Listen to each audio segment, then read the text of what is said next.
It's getting close to 8 years since the release of the Switch, coming up this March. 8 years of, despite Nintendo's constant shenanigans, one of their best systems ever, their longest run with a console overall, as well as one of the best-selling video game consoles ever. It's here I'd like to reiterate that I'm not a console fanboy. I buy whichever console I feel like buying at that point, and all of these manufacturers can go fuck themselves for a variety of reasons.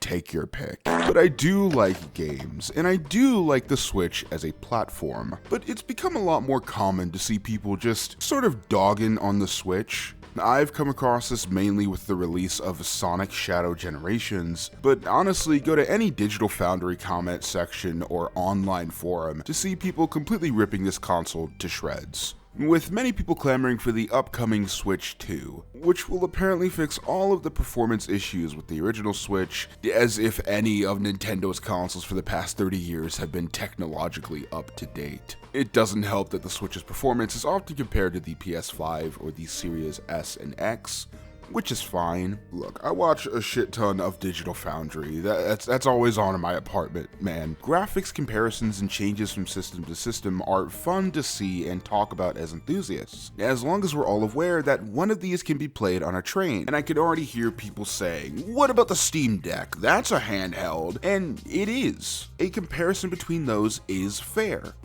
Except one of these is meant for an entirely different tax bracket. I love the idea of a Steam Deck, right? But let's be honest, it costs as much as a modern system, and whether or not it can even run a game is up in the fucking air. I get it.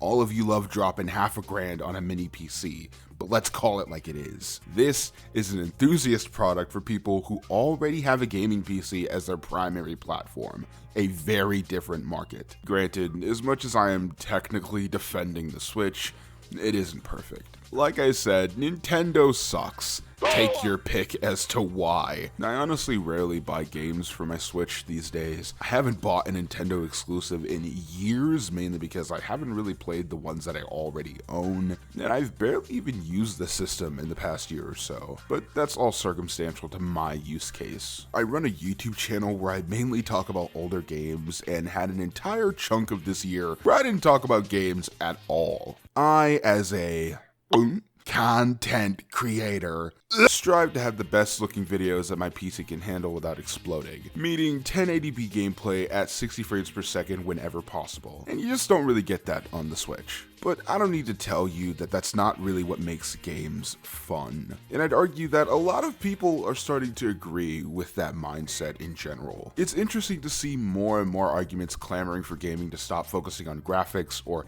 have massive install sizes, and yet these are the arguments that we're still having. And I understand that those two groups don't always merge, but it's still insane to me that, with as boring as tech has become in recent years, as much as people claim that the console wars are dead, a lot of people are still finding ways to have pissing contests. I grew up with a PS2 and a Wii until the year 2013. So to me, one day games just started lying. The trailer would look like this while I got stuck playing this piece of shit. Many games for weaker systems used to be pared down ports that often sacrificed major portions of the experience, or in other cases were entirely different games built to run on that last gen hardware, and even then, they still struggled. Need I remind you that it was a technological feat that the 3DS could play Minecraft, and it fucking sucked. That was less than a decade ago. In an age of powerful tech being everywhere around us, there's no longer a market for simplified ports of games, and frankly, there isn't really a need.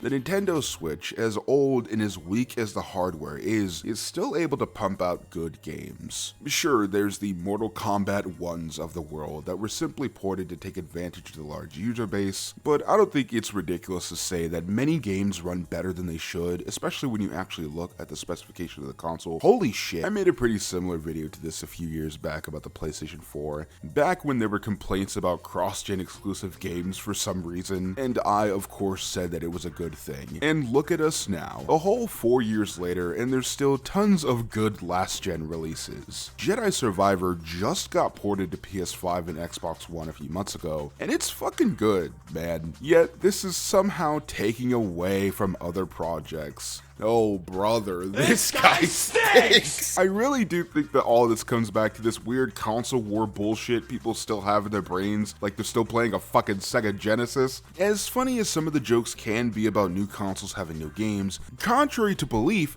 I bought a PS5 and Series S because I wanted the consoles, not because I wanted to be a part of some special club that gets to play exclusive games. Ghostwire and Death Stranding becoming multi-platform, or Jedi Survivor being ported to last-gen systems doesn't really affect me in the slightest. If anything, I like it when more people get to play good games. How is that a bad thing? I don't care that Switch games can look a little muddy. Man, I had a PSP throughout high school and had a 750 Ti in my PC until Cyberpunk broke the fucking thing, okay? Having a Switch with Katamari Damacy on it while working at a dead-end office job for Jeffrey Bezos during peak COVID was the only way I ended up not triple jumping off the roof. Being able to play that thing on commutes or in my living room a mere 5 feet away from the dock was, and still is, fun. I think especially with an ecosystem as homogenized as gaming has become in the past couple generations, the Switch stands out. And it seems like when other console manufacturers try to emulate the appeal or to this similar demographic, they just end up falling flat in their face.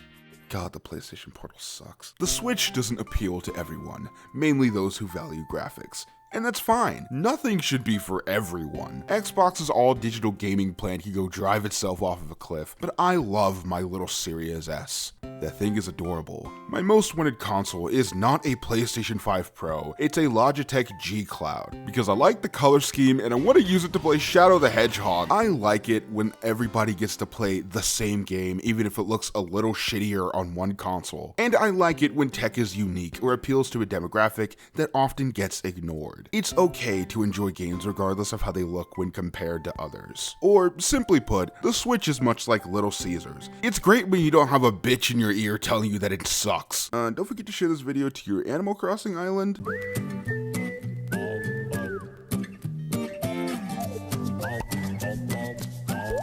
Now, with specially marked boxes of Go-Gurt Tube and Go-Gurt Smoothie, you could win instantly. One of 2,000 Game Boy Advance SP systems. You can also write in to enter. Go-Gurt and Nintendo. Eat, drink, win. Millions will enter, thousands will win.